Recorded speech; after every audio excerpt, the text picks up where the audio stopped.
welcome all of you. So, today we will continue with that guide for developing EMS.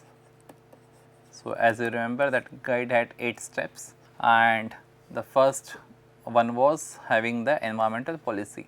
Other things, aspects, impacts, targets, objectives that we have covered so far. So, the remaining ones, environmental policy, KPIs, the key performance indicators, monitoring and auditing, that we will cover in today's class. So, what is environmental policy? It is basically a document or a statement. It establishes the description of why the company exists. So, what exactly company does, how it performs its key activities and a goal where it aims to set in comparison with others in the market. So, the answer to these 4 questions would be embedded in the environmental policy, because the environmental aspect, it comes in under which umbrella? It will come in this how and where we want to go in future, because you do production of anything like why company exists and what it does, that is fine, but the moment we mention how we are doing it, that the answer to that how will indicate whether that company is careful or mindful of environment or not, and the goal will indicate whether the environmental front is integrated in that company's policy or not. Okay. So, a company can have generic policy, but nowadays most of the companies will have their separate environmental policy. Some of them have it just under the name of environmental policy, or there can be different names. It can be environmental occupational health hazard policy, environment and safety policy, environment and health policy EHS, okay, environment health and safety EHS. So, the names and composition would be different, but environmental policy will address answer to these 4 questions. So, the requirement or why is it required, the environmental policy? One is to comply with applicable laws and requirements, continuously reduce the impact on environment, promote green products, conserve energy, cherish resources, prevent pollution. So, these are the objectives of environmental management in general. So, environmental policy will also be focused on these aspects, and then there are other things where environmental policy makes a difference. It helps to create sustainability awareness, to promote conservation of resources, reduce pollution, go green, sustainable design, then sustainable exhibition. So, that is the environmental policy. If you look at the examples of some of the big companies in India, they would have these environmental policies. Like you see, this is for Tata Communications, they have this whole statement of environmental policy and it is coming from Chief HR Officer. For Reliance, it is coming from directly from the top management, Mukesh Ambani. Okay. So, what the components or the composition of this environmental policy basically tries to address those 4 questions that we saw in slide 1, and the undertaking or the someone who is signing below the environmental policy also shows the commitment of that company towards environment. So, how should environmental policy be developed and what should be the characteristics, features of that policy? So, first of all, it is specific to the organization. So, whatever policy some company dealing in leather manufacturing makes, it should be related to the leather manufacturing and the associated components.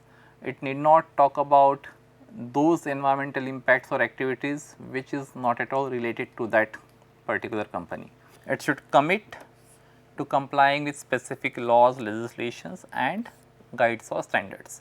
So, there are laws from CPCB, SPCBs which industries have to follow, but then there can be some industrial organization body standards or guides, or individual industries some standards. So, those should be the policy should be committed to that standards. It should commit to continuous improvement because continuous improvement has to be there wherever EMS is involved. Commit to establish and regularly review the objectives and targets. So, it is under the umbrella of policy, the objectives and targets would be defined.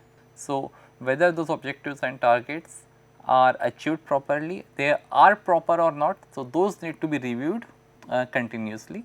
So, that policy should be committed to review those objectives and targets.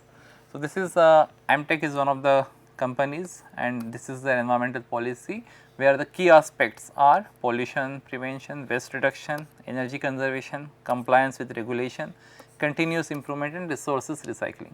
So, basically these 6 aspects would be applicable to almost any production or hardware based organizations. So, company environmental policy, again these were the salient features. In addition to that, but these features were more of a objective type or goal type.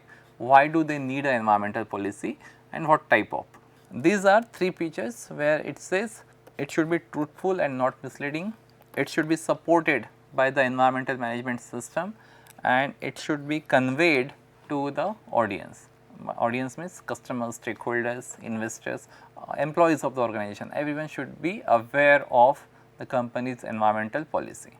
So, that covers the environmental policy part. The second point was key performance indicators, the short form is KPI. So, this picture shows some of the KPIs. So, KPIs, it is basically indicator. This indicator can come from diverse departments and segments. It can be related to the objective, it can be a final scorecard result, it can be evaluation, it can be related to a strategy, measurement, optimization, performance, success. So, each of these categories can be nominated under the KPI category. So, KPIs basically those are the key aspects that needs to be monitored, which will help to achieve the objectives, because it is the aspect which is going to have impact on environment. But then every organization will have hundreds of activities, hundreds of elements, hundreds of aspects. Each of those aspects may have environmental impact, but some of them would be very like the key ones, the important ones. So, those are the key aspects which may end up becoming KPIs. The measurements which show the performance of the system against the desired outcomes. So, if we choose one KPI or one aspect, the future predicted value as a desired outcome and the current measured value of that particular aspect. For example, let us take CO2 emissions.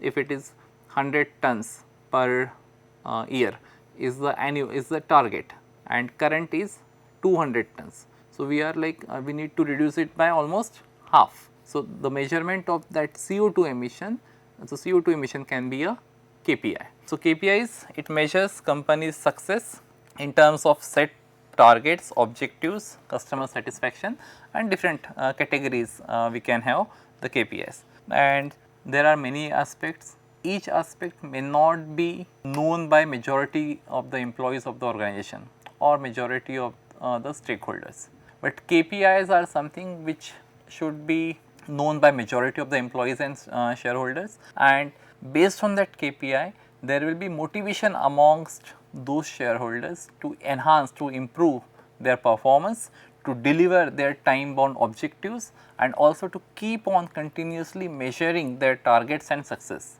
Different departments will have different targets, different time frames.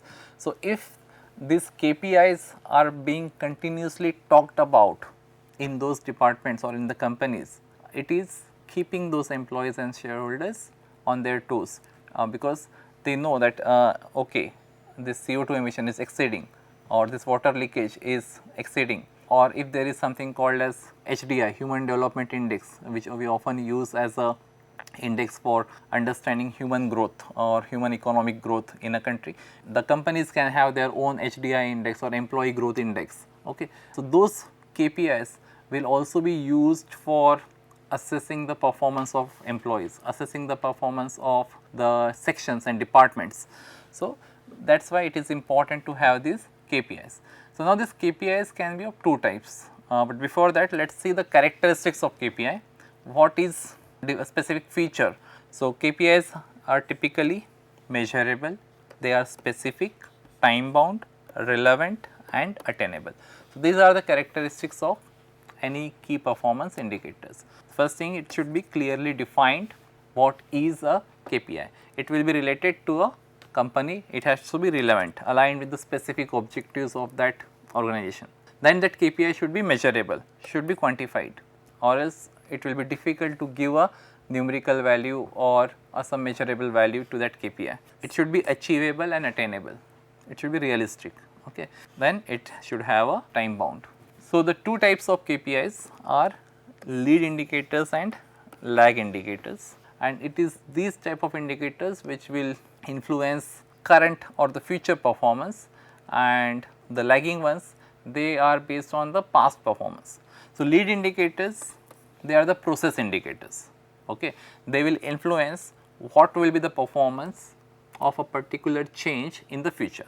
For example, number of people trained, procedures that have been developed, measures that have been implemented, what impact it can have in future, those are the lead indicators, and these are the processes or the process based indicator, the training, the procedures, the measurement, okay, those are the process indicators. Then there is another type of indicator which is lag indicator, which are typically results based indicator. So, they are based on the past performance of the company. For example, emissions, waste, legislative breaks or the conflicts, how many cases were there against company. So, those are all data that would be available from the past performance of the company. So, to analyze, you analyze that past performance data and then use those indicators in the current time and check whether the company is doing better or not. So, these results based past performance based indicators are called as lag indicators. The process based indicators which may influence future performance are called as leading indicators. So, it is a good idea to have a good mix of both types of indicators as KPI. So, KPIs can be both lead and lag indicators. So, some indicators on the process side, some indicators on the result side.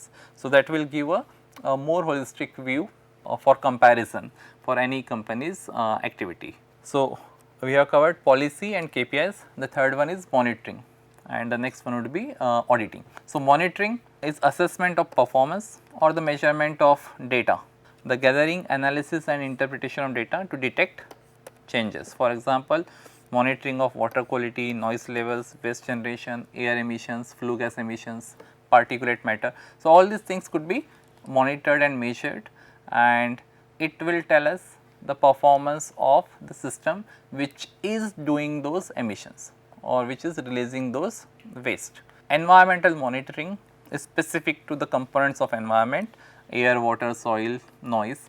So, you take a sample from environment, you do the analysis in the lab and get the results. That is what is called as environmental monitoring, and it gives us lot of data from which we can interpret whether the changes have happened as per expectation or not. So, the importance of monitoring is, first of all, it will tell us whether there is environmental degradation or not. If there is, it is to what level. For example, like if we have PM 2.5, PM 10 values, if we have carbon dioxide values, we would know how much is the environmental degradation. If we have BOD, COD, DO level of water, we would know the quality of water. Then ensure compliance with regulations. Again, if there are the limits set for by government bodies or boards for specific contaminant or pollutant, to comply with that regulations, again monitoring or measurement is important. It also helps to do R&D work. Many organizations will have their own R&D units or some technical team which would be continuously working on enhancing the technology, enhancing the performance of that company. To analyze risk assessment, for making decisions for the future, we need that data, and if we do the monitoring, it can help raise public awareness and give more transparency to all the stakeholders of the company. So, there are different types of environmental monitoring, like depending on the component of the environment, like I said, air, water, soil, noise, biodiversity. So, these are types of environmental monitoring, and if we take the example of air, its emissions are like PM 2.5 or CO2. For water, it will be pH, BOD, COD, heavy metals.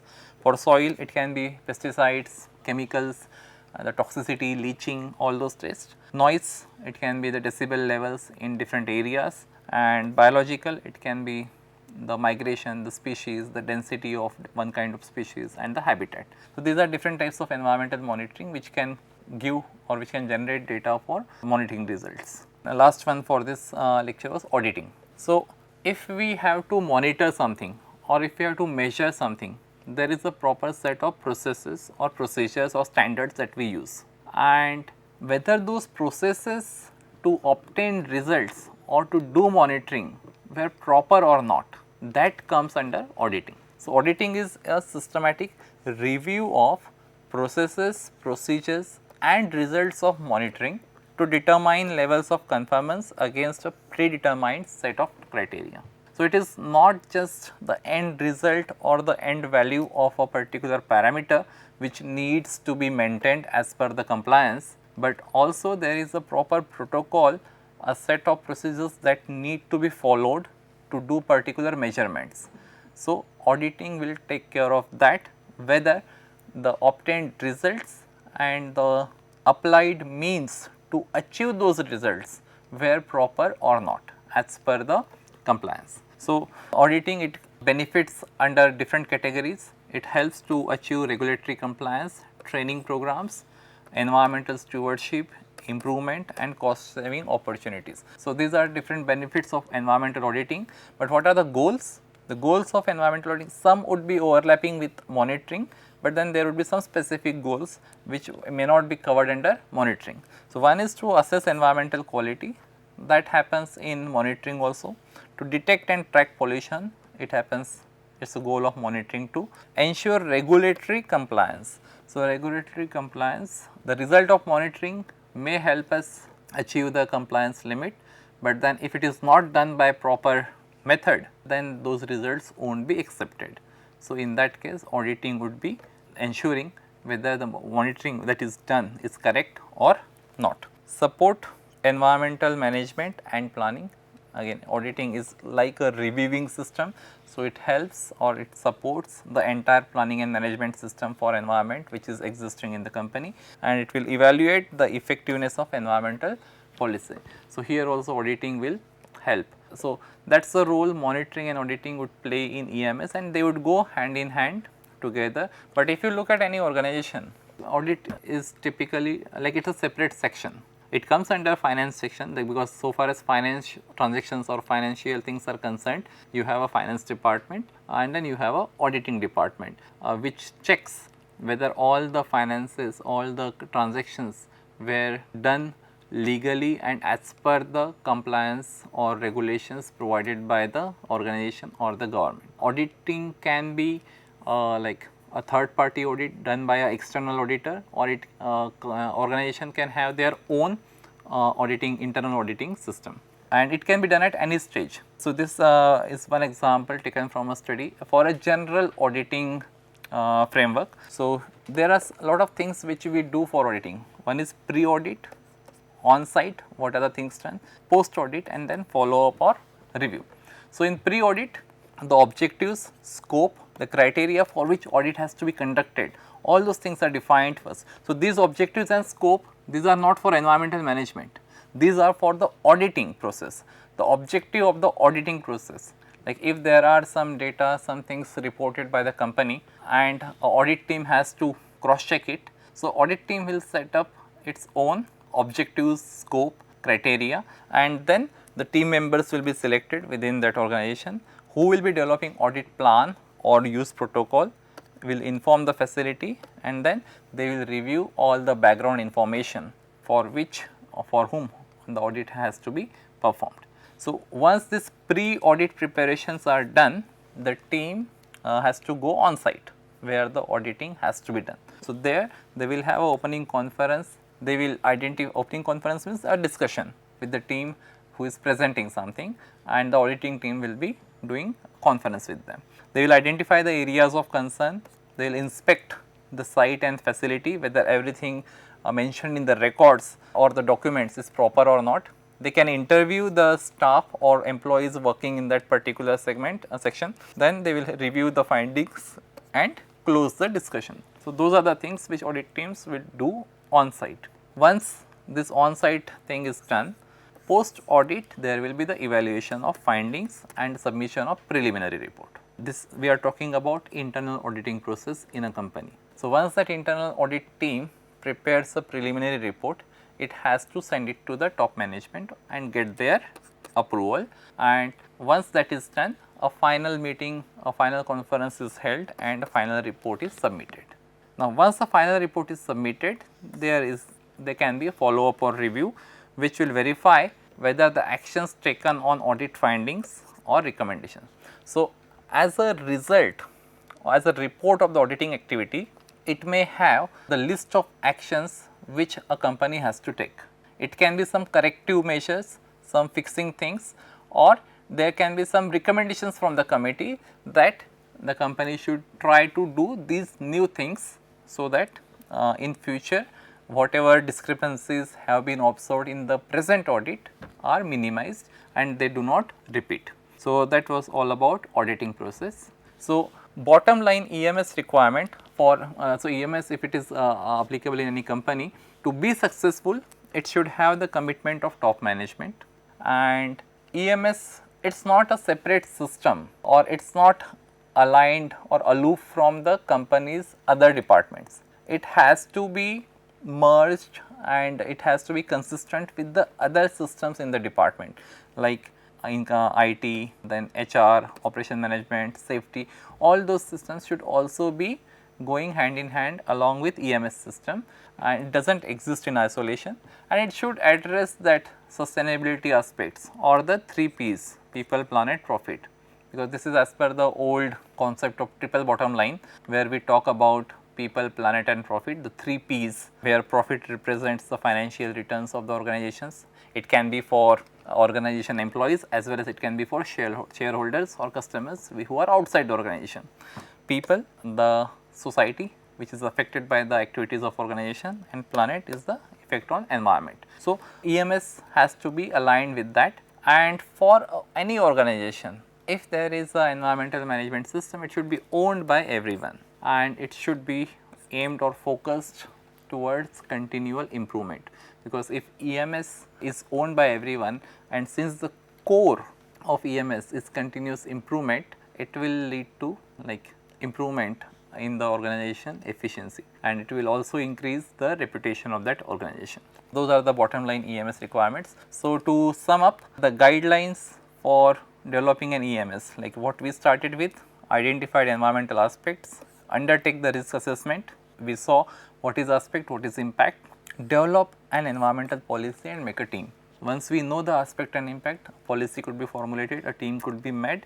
For that team to achieve that policy, set objectives and targets, establish KPIs, plan and develop procedures and systems to achieve those KPIs, implement those plans and procedures by involving all the resources, assigning resources, involve employees, then monitor and audit that performance, and finally review almost each and every step of developing an EMS. It is undertake continual improvement. So, that was the guide for developing an EMS, and almost all the concepts we have covered so far in the previous and this lecture. So, to summarize this particular lecture, we saw what is environmental policy with respect to some examples, and what is the objective, what is the goal of that policy, the answer to those 4 questions: why company exists, what it does, how it does, and where does it want to go. Key performance indicators, the key aspects which are important with respect to stakeholders, with respect to customers, and it can be of 2 types: lead and lag indicators, the process indicators or the result indicators. Then we saw what is monitoring, which is environmental monitoring, typically the measurement of different aspects affecting different components of the environment. Okay, it can be water pollution, air pollution, noise pollution, soil pollution, we do all measurement. And auditing is whether the results obtained by monitoring and the procedure and plan implemented for monitoring were correct or not, whether they were followed regulatory compliance or not, that is a part of auditing. So, that sums up this lecture as well as the guide for developing EMS in any organization. Thank you.